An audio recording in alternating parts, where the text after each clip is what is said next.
Hello, everyone. It's great to have you join us today.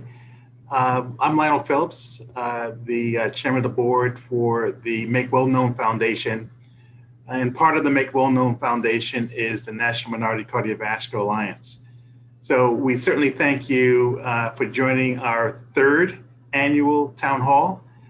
We wish that we can be in Washington, D.C. in person, being all together, but I'm so fortunate to be able to speak with you and to join you in this important work, in this important conversation today through Zoom. So thank God for Zoom so that we can maintain our discussions and the work that we do. So today's theme is the impact of race and ethnicity on cardiovascular health in the U.S. Where do we go next? There has been a tremendous amount of discussion with the advent of social injustice, with the reality of COVID, and a lot of information out there on cardiovascular health. Certainly COVID has certainly allowed us to better understand how it impacts the communities in which this alliance is focused on. And so we learned a lot. So the conversation today is not about what we've learned, but most importantly is based on what we've learned, what do we do about it? And how do we progress and make change moving forward? Thank you, Lionel. Next, I'd like to introduce Dr. Judy Lubin, founder and president of the Center for Urban and Racial Equity, or CURE, and a researcher at Howard University. Dr. Lubin has devoted her career to promoting equity for underserved and marginalized communities, working at the intersection of racial equity, public health, communications, and policy advocacy. Thank you for being with us today, Dr. Lubin, and thank you for moderating our next panel titled Racism, a Social Determinant of Health. Where do we go next? Thank you so much to the National Minority Cardiovascular Alliance and the Make Well Foundation for organizing the important set of conversations and dialogues happening this afternoon. We are in a pivotal moment in this nation's history, a racial reckoning, if you will. And in that reckoning, we're recognizing the important and deep and meaningful and urgent work that needs to be done in terms of healing and transformation that needs to happen at the individual, institutional, and structural levels of our society. Like many of you, I realized, at the root of cardiovascular, racial inequities and other health inequities is racism. I first began my career in public health about 20 years ago, working specifically around how healthy heart behavior. So this topic and this community is special to me because of how I first started my career working on heart health, particularly in the Black community. And so our conversation today about cardiovascular health inequities and racism as a social determinant of health, as we've already heard from the previous panels and speakers, is happening in the context of glaring racial inequities in the COVID-19 pandemic, but also in response to police violence that's been happening, particularly against Black people over this summer, that we've seen this massive uprising, and that in the face of so much loss and suffering, a window has been opened for conversations like we are having today that is really, really critical in terms of helping to begin the work of dismantling racism to really create the conditions for health and equity and justice for our communities. I'm excited to moderate the conversation with Dr. Hal of the National Urban League and Dr. Setu Vora of the Mashantucket Pequot Tribal Nation, who I will introduce in a few minutes. The format for our conversation is that we'll have each speaker briefly share information about their organizations, their programs, their services, and then we will have a moderated discussion amongst the three of us, and then we'll open up for audience questions and discussion. Next slide. To start, I'd like to share, next slide, just a little bit about CURE to get us started. So the Center for Urban and Racial Equity, or CURE for short, we envision a just future and a just America that honors the humanity and dignity of everyone, we center in specifically Black and Brown communities in our work because of many of the reasons that we will be talking about in the next few minutes. We're focused on making racial equity real through work with organizations like nonprofit organizations and government agencies. We have a particular interest and focus in working with anchor institutions like housing and community development organizations, and we help to build capacity so that they can lead with race for many of the reasons why we're seeing the racial inequities that we see now. We know that when a racial equity lens is not integrated and central to the work of people and organizations that hold resources and power to impact the health and safety of Black, Brown, and Indigenous communities, our communities suffer. And so that is core to our work. We have a number of racial equity principles, next slide please, that we use to guide our work at CURE. And I invite those who are curious about these principles to visit our website at urbanandracialequity.org. We believe that racial equity work must be in solidarity with movements like the movements for Black Lives that must be connected and guided to racial justice movements. What are people asking for on the ground and in community? We believe that it's essential that you name and confront racism, because that is what racial equity is about, right? Is dismantling institutional and structural racism and creating the conditions for equity. The systemic analysis, so we're talking about looking not just downstream at present day harm and inequities, but also upstream at root causes. And so we seek to understand the ways in which history, the distribution of power and resources, policies and systems work together to create and reinforce racial inequities.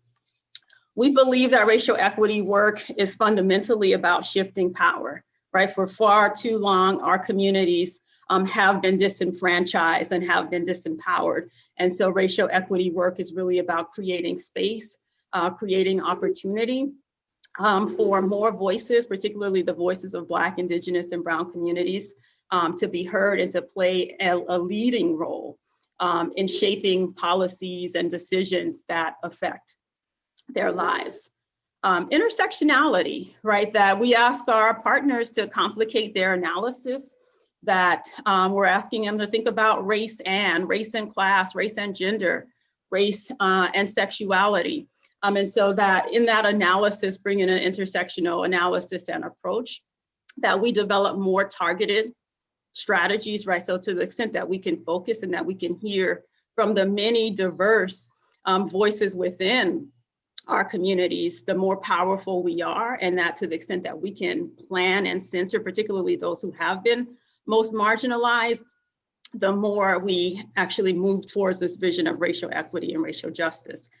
And lastly, sustained commitment. We know that we are where we are today because of centuries of genocide, of erasure and oppression, and that it's going to take us decades and generations to undo the present reality, but that does not deter us, right? We have to continue the important work of creating a future in which we all can truly be healthy.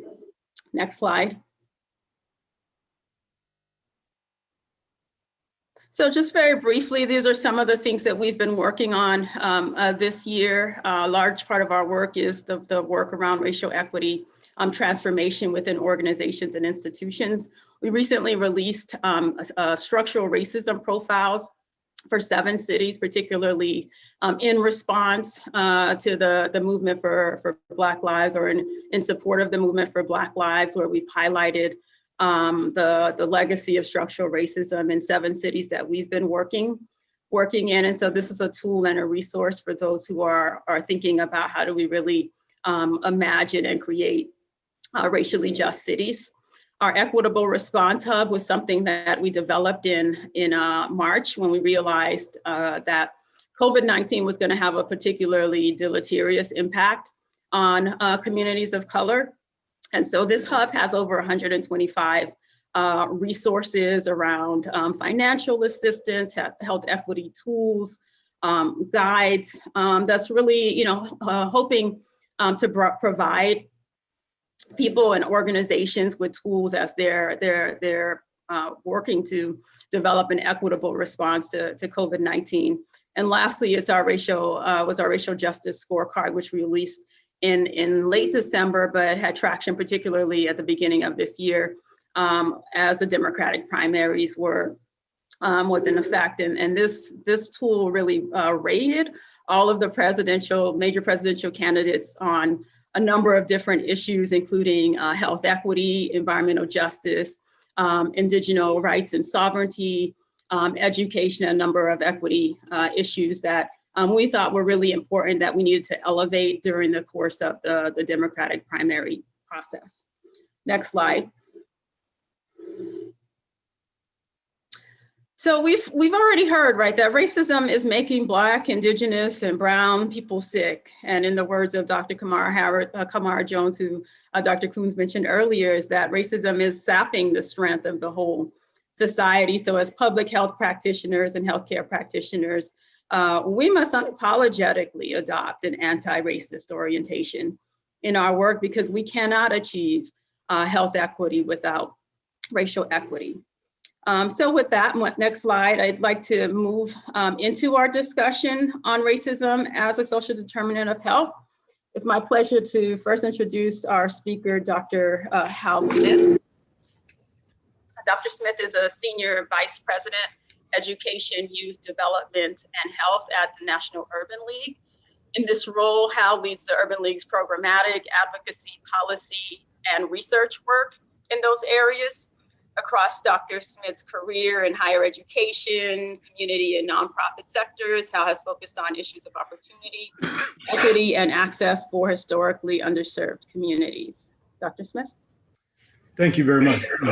Thank you for the invitation to be a panelist and for the very rich discussion of this town hall. This has been enlightening for me. Health is not my background, but I found myself over the years doing more and more of it, mainly because of the ways in which this particular town hall was framed. So next slide, please. So what I'd like to talk about here is the work of the National Urban League, and in particular, the ways in which we've been thinking about our work under the COVID pandemic, which has sharpened some work that began many years ago and continued most recently under the leadership of Nima Ako. But we've been able to sharpen our lens because of the kinds of things we've been talking about today, the kinds of things related to COVID, to Black Lives Matters, to the numerous things that have happened over the last 6 months have caused us to work and think very differently. The National Urban League is 110 years young this year. We have 90 affiliates in 36 states plus Washington, D.C. Each of those affiliates is a separate 501c3 organization. So they are able and expected to develop their own programmatic advocacy support agenda across any number of issues. And in each of those cases, I think those are probably best understood as the literal social determinants of health. And I'll explain more in a moment. Next slide, please. So over the last 6 or 7 months, we've begun thinking about how to frame our work differently in a public health, from a public health perspective. And that was important because we started to see more and more aspects of the social determinants work of health disparities pop up in all kinds of areas that are unaffiliated with health in our typical programmatic frame, right? Housing and community development, education and youth development, workforce development, and entrepreneurship and small business services. The CDC Social Vulnerability Index has provided me with the opportunity to talk about this work differently amongst our leadership and amongst our staffing. This idea that it helps emergency response planners and public health officials understand what kinds of support are necessary before, during, and after a hazardous event. And part of what I argue is that the communities in which we work are particularly vulnerable and focused on service in ways that can be best understood as a hazardous event, an ongoing hazardous event. You've heard People talk about the dual and triple pandemics that involve race, that involve COVID-19.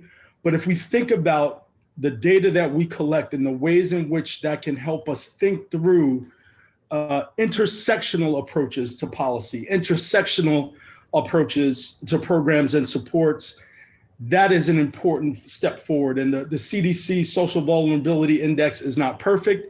It doesn't fit perfectly, but it's a very important frame for us.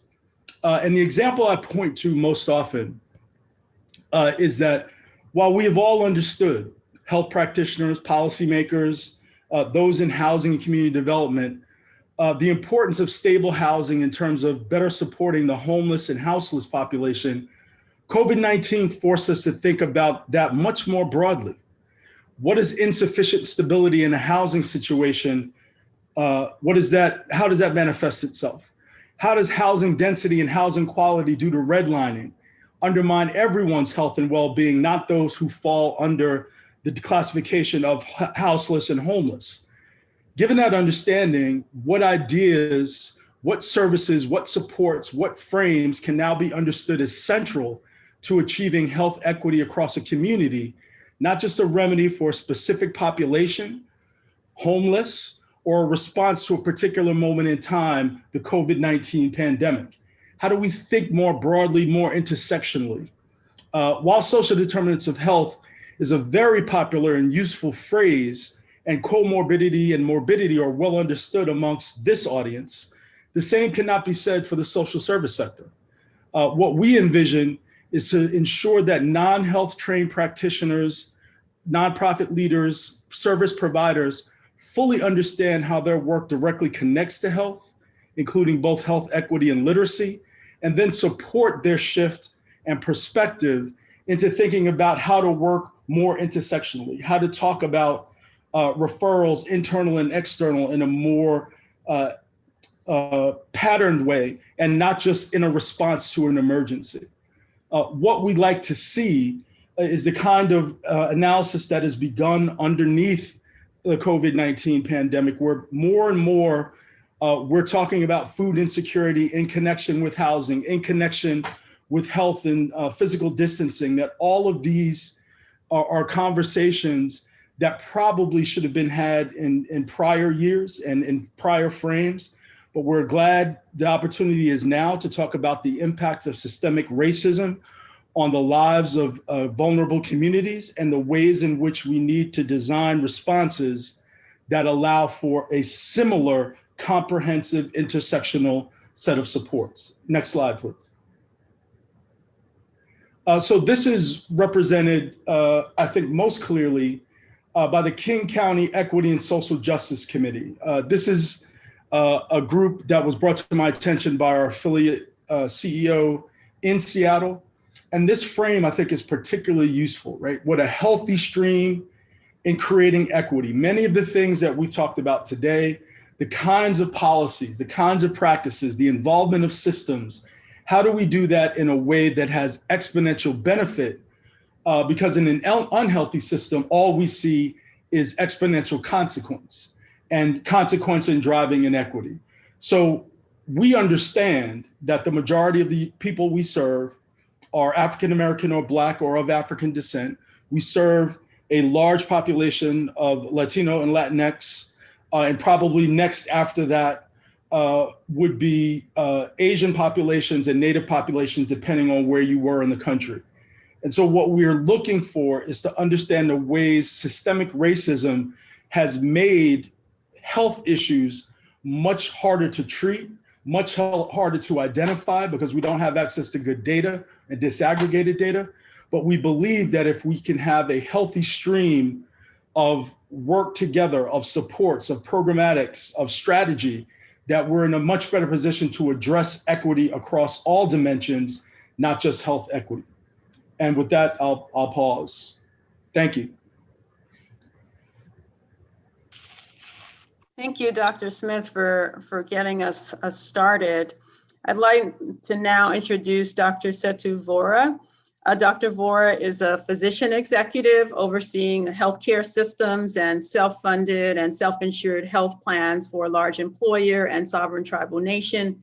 Dr. Vora is quadruple board certified in internal medicine, pulmonary diseases, critical care, and sleep medicine, with training ranging from India to University of Connecticut to New York Presbyterian.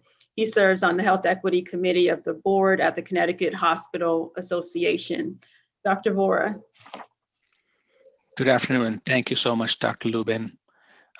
Great introduction by you and Dr. Smith. I serve the Mashantucket Pequot tribal nation. As many of you know, Native American tribes are essentially sovereign nations. And when we look at the landscape and the map of the Turtle Island, which is what we now call United States, the population density of Native Americans in the northeast of US is the lowest. And that's primarily because that's where the colonial contact happened. And the people that have been in existence on those lands for over 10,000 plus years suffered a lot in terms of both diseases, displacement, and other cultural, physical genocide that this panel in particular and attendees are very much familiar with. And that is at the root of the intrinsic, structural, persistent racism that still exists to date, in spite of the overall governmental intention to recognize and support tribal nations in their journey towards tribal sovereignty. So if I may request the next slide, please.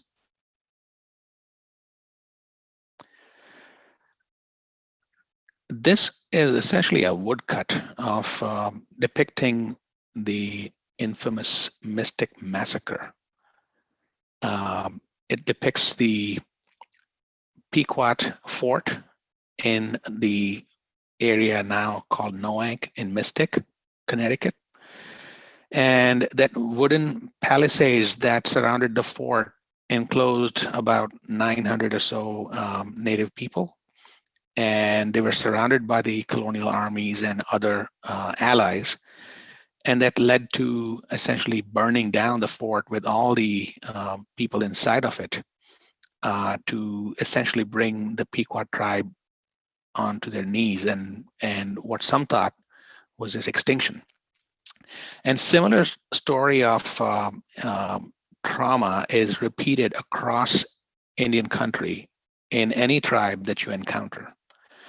But as we know, the phenomenon of epigenetics that harbors the residual impact, the sanskar of historic intergenerational trauma in the form of methylation of the DNA and the expression of that in the form of epigenetics. The good news is that the resilience is also part and parcel of that inheritance. And we see that by the simple fact that the tribes have survived in spite of everything. And I'm happy to report that the overall Native American, American Indian, Alaska Native population is on the rise. We always focus on the bad news. Between 10 years from 2000 to 2010, the population grew by 39%. It now stands close to 5.5 million Americans who self-identify as American Indian, Alaska Native, and that's good news. We are eagerly awaiting great participation in the census about to be completed, because it matters to be counted. And that's also part of a systemic racism issue around being misclassified, not just by governmental agencies, by healthcare systems as well, into others, and not identifying specifically as American Indian. Forget about knowing the specific tribe that the person might belong to. So it does matter to Indian country to be counted, to be present for programmatic support, for grant funding, resource planning, and other reasons. So it's something as basic as being counted and being included that matters to us. Next slide, please. So there's this so-called virgin soil hypothesis that suggests that with the Columbian exchange and the arrival of exotic foreign viral and other diseases to the Turtle Island US soil, American soil, the native population just did not have the immune memory to those, and they suffered. But it is more complex than that. And most experts in this field believe that it's not just the outbreaks, such as flu, smallpox, and other viral diseases and bacterial diseases back in the days that resulted in the decimation, depopulation of the native people to the tune of maybe 50%, and by certain researchers, almost up to 80% depopulation across Americas. And due to the combination of not just the virus, but the virulent politics behind it, not just the outbreaks, but the oppression that goes along with that. The Trail of Tears, where there was forced migration of tribes out of their ancestral homelands in harsh conditions into the interior area in reservation. More people died of diseases than anything else in that horrific dislocation of people. So we see this same theme being repeated to some degree, even with our more modern pandemic at hand. Next slide, please. We see that across Indian country, the incidence of COVID is by some accounts 2 to 3 times higher. If Navajo Nation were to be a separate state, it would be in the top 5 in terms of its COVID case counts and mortality rate. We know that disease has never been just about disease for the native population, and it is not just the intrinsic vulnerability that people think about. It's not a historical accident, but it is a direct result of oppressive policies and even ongoing colonialism, where you see that in spite of rich history and tremendous history of service to the nation, the Navajo, the Dene people, still have significant challenges in social and economic arenas, where multi-generational households are still very common. Running water, electricity is often a challenge. So you could imagine a newly introduced virus with these constraints around the people being able to fight it off.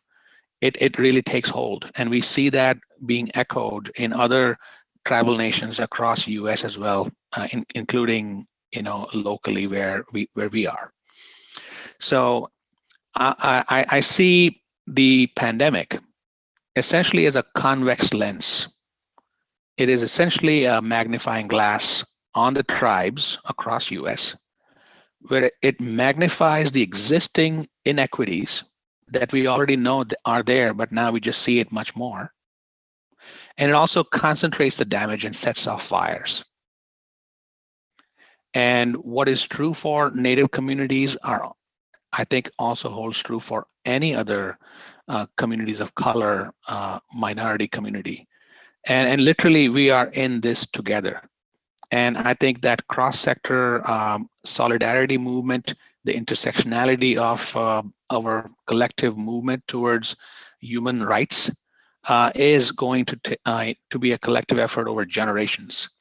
It won't happen perhaps in my lifetime, but we can certainly move it forward. So I'll pause there and welcome any questions. Thank you.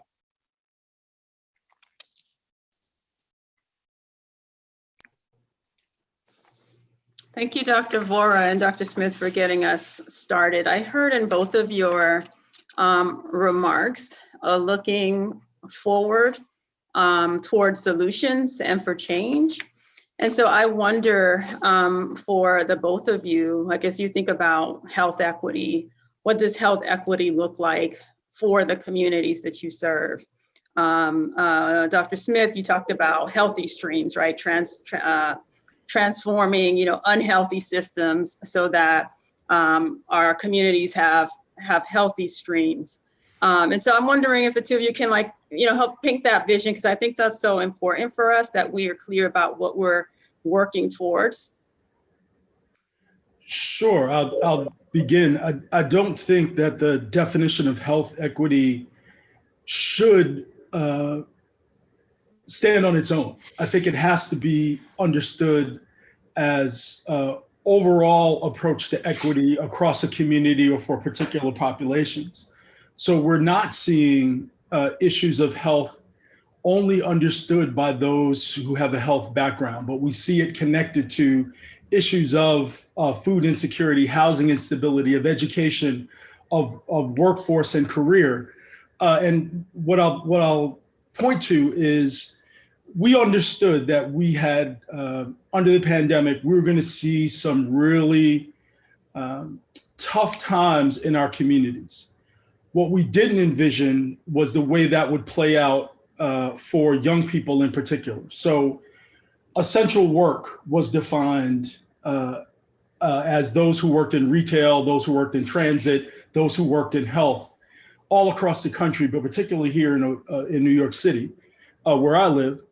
And we understood that we're going to have to think through how to help those folks in this moment of crisis.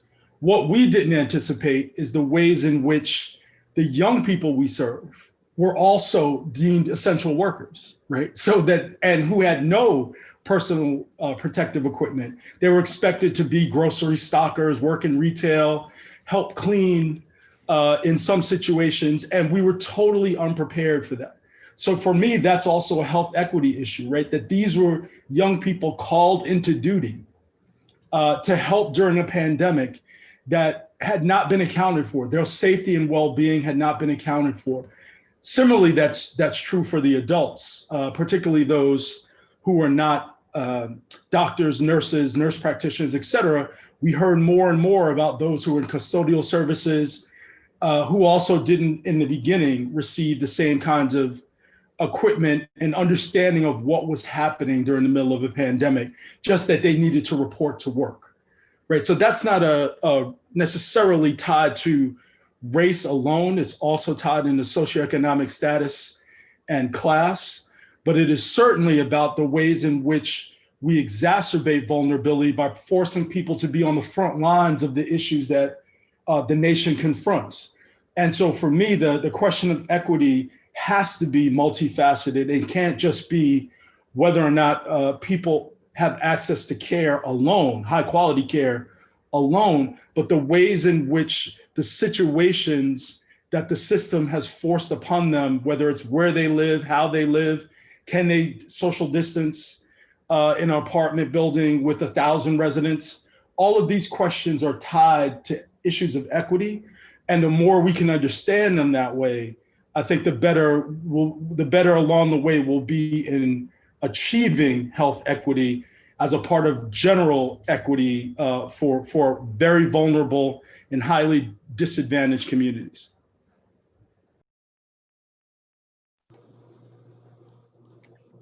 Dr. Vora? Thank you. Now, I completely agree and echo the sentiments that Dr. Smith relayed. For the tribal nations, for the sovereign tribal nations, the way I see it and learn from other leaders in the area, the true expression of health equity will not be fulfilled until and unless there's a clear-cut exercise of tribal sovereignty as sovereign nation-to-nation arrangement and agreement of those treaty rights, and leveraging the tribal sovereignty to incorporate a model where you have health in all policies. Because we know that we are consumed by the sick care, which is, as this group knows, responsible perhaps for less than 20% of the healthcare outcomes. But how may we integrate behavioral health into primary care, and then take the next step and integrate social care into healthcare? how may we start looking at health sovereignty models similar to what we see around food sovereignty for Native communities, where traditional growing and other practices of food are being lost. Well-meaning paternalistic programs such as food distribution program in Indian Reservation or SNAP historically were purveyors of highly processed food that to some degree contributed to the metabolic disease burden that we see across tribal nations.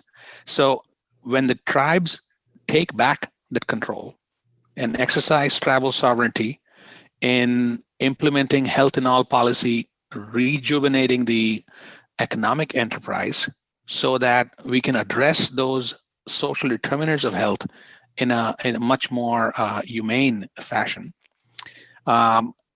Perhaps then we might start seeing some change from within as well. Mm-hmm. Yeah, so I'm curious for Dr. Vora, what does it look like in terms of process to take back control? You talked about the intersectionality of the movements earlier in terms of helping to support change and transformation and sovereignty. And then I'm also curious from Dr. Smith's perspective around particularly COVID-19, right? We saw just all of these racial and social inequities being predictably playing out, right? In the pandemic. And so what is the process of transforming, right, our institutions, our policies, so that when things like this happen, it's not like equity isn't like an afterthought, right? Like we lead on equity in everything that we do, right? Because it's clear, right, in the response to the pandemic, equity was not at the forefront, right, from across the board in terms of access to testing, in terms of access to PPE, all of the things, right? We can just go down the line and do an equity analysis, and we see that that was not there in the early stages of the response to the pandemic. Yeah, I'll go first, and I'll keep it brief.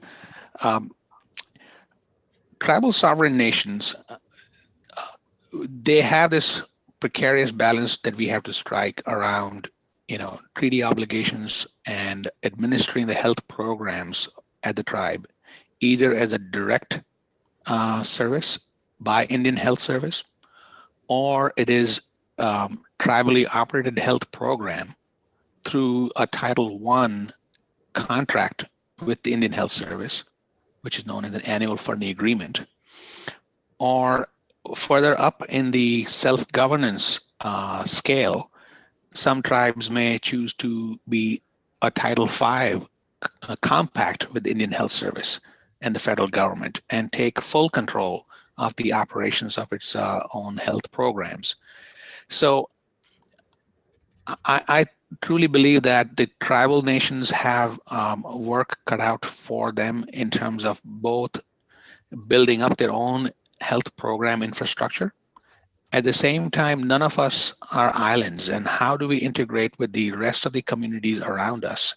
How may we interact with healthcare systems that are getting larger and more powerful around us, and use that partnership to great success for our people. And I think that is going to be an ongoing mission for most tribes that are on this journey of striking a balance between autonomy and at the same time having a collaborative model with surrounding area partners. Yeah, so I would say for our work, it really is interrogating what the settled nature and definition of the problem is. So if you're looking at this purely from a workforce perspective or a health perspective or an education perspective, you're unlikely to get to the kinds of complexity that is going to be necessary. Particularly in this era of social unrest and insurrection and protest, I think there are opportunities to think about the ways in which strategy must match the moment. an investment must match the moment, that is going to call into question, the settled nature of things. Well, we always do it this way, or, public health is always in the lead in this conversation, or the Workforce Investment Board is the determiner of how we do this and how we invest. But thinking about braided approaches, blended approaches, not just relying on the ways in which money flows to determine our strategy, right? And pushing back against funders and government when they say, well, this title is only supposed to be used this way for this amount of time, that we aren't going to get by with people protecting their pet projects and thinking about comfortable and convenient frames that maybe suited us a decade ago. But everything, I think, needs to be interrogated for its suitability now and for the world we face now. And if we start seeing less and less confidence in government and in public efforts, how then do we craft large-scale, community-wide, statewide efforts when there are no experts and there are no people who can speak to things with expertise, right? But what is the process for getting to legitimacy, to getting to trust, many of the things we've talked about, but also how do we confront the very real political moment that we're in where the kinds of relationships we previously relied on, the kinds of expertise that guided that work is no longer assumed to be of use, or certainly of use in the same way. How then do we knit together these efforts so that they are complementary, that they are self-reinforcing, and we aren't just living in a case of response, but there's a strategy behind what we do.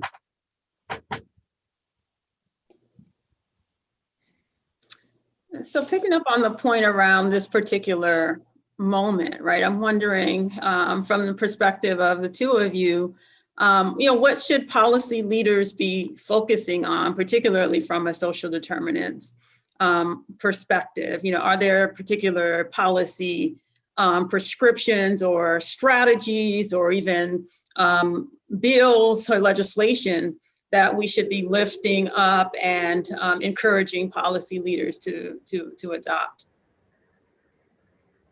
Well, and briefly, I would say that there are a couple of answers to that question. One is, yes, we need additional flexibility in funding, particularly amongst various titles and legislative earmarks and programs that have existed for a long time that treat everything in a serial fashion and doesn't acknowledge the lens and narrative and framework that HUD has as opposed to HHS, as opposed to the CDC, right? That everybody's approaching it from their lens, and there's very little opportunity as you get closer to the ground to blend those opportunities, to braid those opportunities. That's number one. Number two, I do believe that there is an opportunity for us to work very differently by adapting the social determinants of health to each of the other social systems and sectors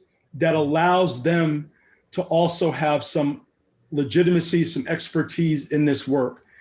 Having them adopt, the language of social determinants of work, social determinants of housing, allows them to see the connectedness in a different way rather than just around health, because it's easier to say, well, we don't do health here. Even if you put it on a very impressive graphic, if they don't understand what that connectivity looks like, it's very hard to understand this in complexity. And again, easy to say, well, what do you want me to do? I do food drives, to help food insecurity. But it's the social determinants language and framework that I think is incredibly valuable, and getting people to see the intersectionality and connectedness in their policy work, in their program work, in their support work is going to be very important. Mm-hmm. Yeah, thank you for that. Yeah, completely agree. We see that routinely where even the ability to self-quarantine or isolate is not easy. The fact that community-based transmissions happen with ride sharing because people don't have secure mode of transportation. Those are the vulnerable points where, in spite of great efforts around, promotion, testing, tracing, we fail because of these weak spots.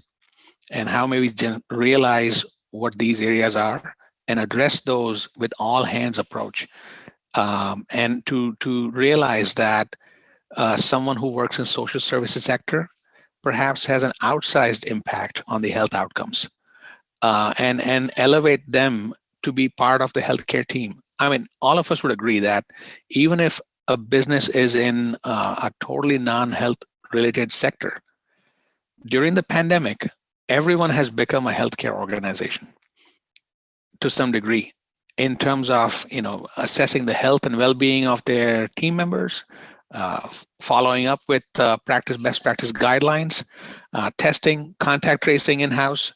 So really it reinforces the whole concept around health in all policy and the invaluable role that the social determinants of health play in elevating the health status of individual people and entire communities and tribal nations.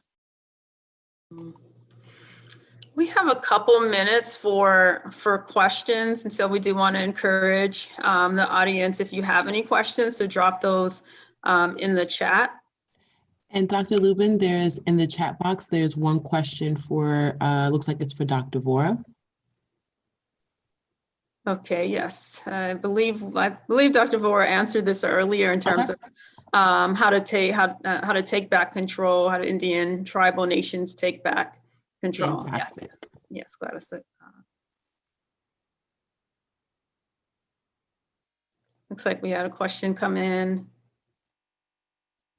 And so this is from an anonymous attendee that mentions there is so much need in each of the specific Indigenous and other communities of color.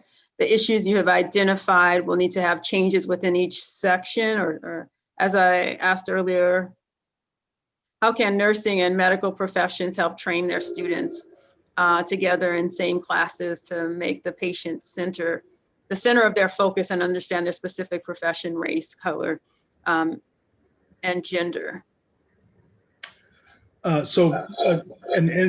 answer, not the answer, is to do that work amongst graduate and professional students from the very beginning. I was lucky enough to attend a school that had education policy and health policy courses in multiple schools, schools of education, schools of government, law school, business school.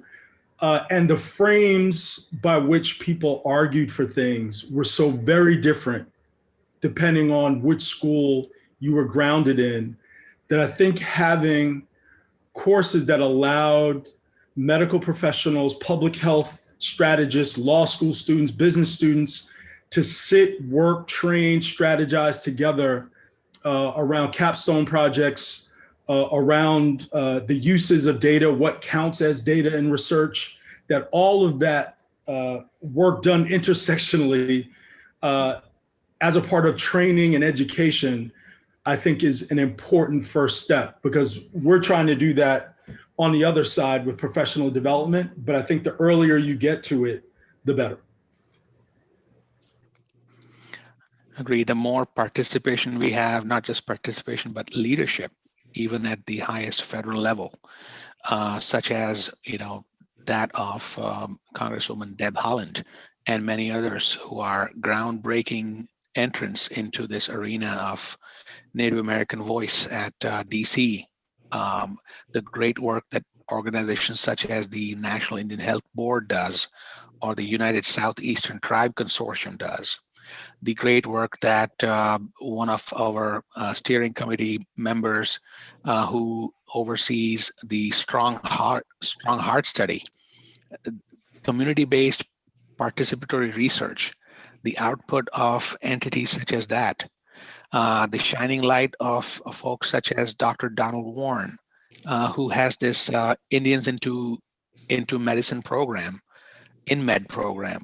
How may we create that pipeline of folks who look like us, feel like us, know our reality in decision-making position and delivery position, so that there is a return of trust back into healthcare?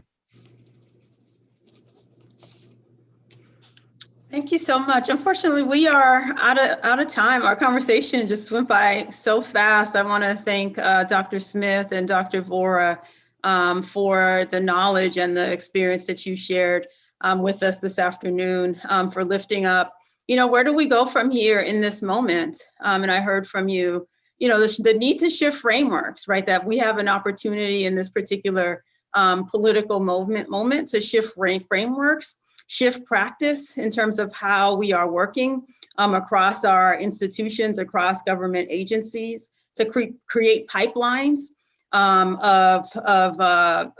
for students and for public health and medical professionals, especially for those that represent communities of color. And so I want to thank the audience. I want to thank the organizers of today's conversation for the opportunity for us to begin this important conversation about racism as a social determinant of health, and where do we go from here.